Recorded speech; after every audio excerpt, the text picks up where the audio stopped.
منتو بالله زما پا اللہ مانی ایمان دے اللہ مانی زما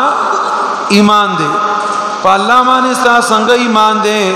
پا اللہ مانی ستا داشان ایمان پکار دے چدا ہر سا اللہ پاک پیدا کری دی ہر سا اللہ پیدا کری دی اللہ نا علاوہ داشان سوک نشتے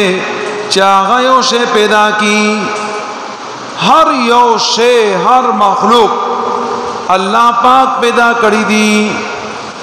داشان نا چی دا پخپلا جوڑ شوی دی پخپلا پیدا شوی دی دیر خلق نن سوا دہریت طرف تروان دے او دیا خلق دایو ذہن دے دایو سوچ ازان لجوڑ کڑے دے چی اللہ پاک سندی پیدا کری نعوذ باللہ دا پخپلا عرصہ پیدا شوی آسمان پخپلا جوڑ شوی دے اسمکا پخپلا جوڑا شوی دا خلق دا خبر دا انسانان پخپلا پیدا کی گی دا اسمکینا اناج اللہ پاک چراو باسی دا اللہ نراو باسی دا پخپلا راوزی دا دہریت والا خلق پیدا شوی دے زمان دی بینا مقصد دارے چی تاسو خپل عقیدہ مضبوط ساتای دا ہر سچی کئی یو اللہ کئی دی اللہ نا الہ بل سوک نا کئی سوک سشے پیدا کولی نشی نیو شے پخپل پیدا کی اذا قضا امرا فانما یقول له کن فیکون آغا اللہ چی اغاڑی او حکم ورکی چی دا سے دے پیدا سینو آغا اللہ پاک پیدا کی بخپل یو شے نہ پیدا کی امام ابو حنیفہ رحمہ اللہ دیر غٹ زمان کا امام تیر شوی دے پدے بر صغیر کی یہ دنیا اکثر علاقوں کی چکم مذہب چلی گی او سوق خپل مشر گنی نو آغا امام ابو حنیفہ رحمہ اللہ دے امام ابو حنیفہ رحمہ اللہ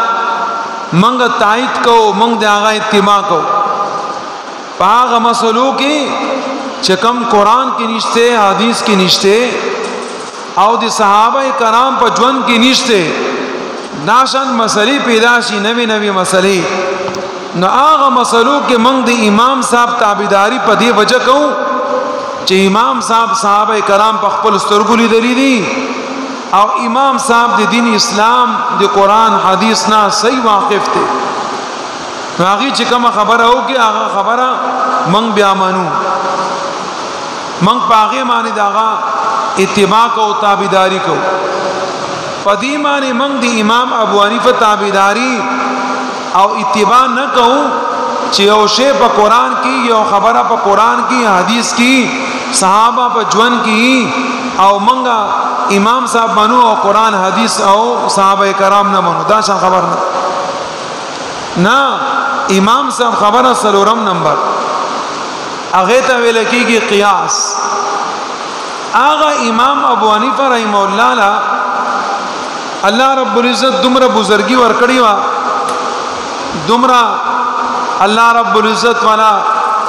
علم او فضل ورکڑی چی دی آغی سے امتحان آغا زمانہ کی یو دہری آغا سڑی تبیلے کی گی چکم یو سڑے اللہ رب العزت نہ مانی او ہر آغا سڑے وہی چدا ہر سب پیدا کی اللہ پاک ددی پہ پیدائش کی سکار نشتے جہاں خلق سارا امام ابو حنیفہ رحمہ اللہ مناظرہ ہوگا مناظرہ چکل تیشوا ناٹول مخلوقات جمع دے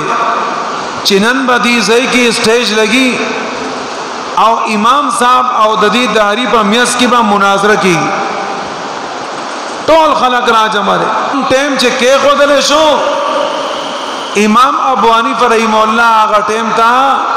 راونا رسے خلق پا انتظار مانے دے آگا ایماندار خلق پریشان شو نور خلق ورد پیغور ور گئی وہی کستاسو امام ابو حنیفہ برحق او پسئی مذہب مانے وے نو بیابا آغا امام ابو حنیفہ دلتا پا دی ٹیم حاضر وے لیکن ران آگئے اغه اهل حق خلق حق والا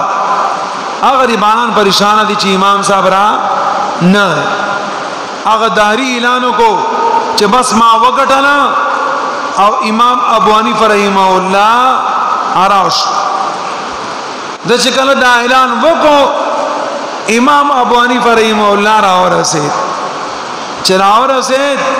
اخلا خوشاله شو وینه به پیدا شو چې یاره اوس په صحیح خبره کې هغه داری ورته وی چې وګوره وایره دی کنه تا ته ما په دا ټیم په مناظره او ته ځان حاضر کی نو ته وایره دې زکه غلې ډرالې امام صاحب ورته وی چې نا زدي په جوانی لیټ نه مراغله خو خبره صرف دومره وا چې زدي سمندر پار نه را روان شم نو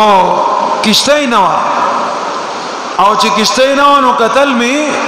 چې ونی بخپله کټ شوی هغه ورنه بخپله تختې وتی هغه تختې بخپله جوړاو شوی هغه نه کشته جوړه شو زبا کې کېناستم او زړه تراو رسید نو هغه داری ورته وای اټول خلکو ته وګورئ تاسو امام بیا دروغ وای دا څنګه خبره کوي چې هر کشته نه وا ونی بخپله کټ شوی هغه نه تختې بخپله راوتی بخپله تختې راوتی بخپله جوړاو شي کله داسانم کې دیږي چې ونی بخپله کټ شي تختې دی بخپله راوځي هغه نه بخپله کشته جوړ شي دا امام صاحب صحیح خبره نه کوي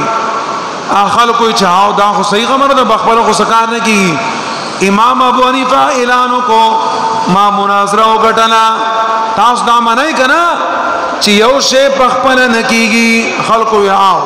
وی بس دغه زماده د جنگ دی چې دی وای دا هر سبق خپله کیږي زوم دا هر سبق خپله نه کیږي دا یو دی الله پاک ذات کوي ومننا تاسو بیا من ومنلا چې دا شان نشي کېده بس امام صاحب اعلان کو دا راوش هغه داری خپل هغه داریت کې ناکام شو زه تاسو ته داوام چې من دا وایو چې الله پاک هغه ذات ته نفع ورکول والا الله پاک هغه ذات ته نقصان ورکول والا نفع او نقصان دی الله نه اله بل څوک نشي ورکوله دا زمون عقیده زمون ایمان دی منګ لا پکار دا چې دا ایمان معنی منګ قائم او دائم پاتې شو زمون دا ایمان بیا معتبر او کوم دا وی چې نا دا هر څه بخپل پیدا شوی دي بخپل پیدا کیږي یا دی الله نه اله نور مخلوقات شته چې موږ د عبادت کو نو الله پاک سختي سره د دې تردید کوي فرمای ان شرک لظلم عظیم دا شرک دی او شرک هغه ګناه دی چې دینه بل غټ ګناه نشته الله پاک هر ګناه معاف کوي لیکن دې شرک ګناه الله پاک نه معاف کوي هغه سړی به جهنم ته ځي چې کم سړی مشرک دی الله سره شریک دی راوي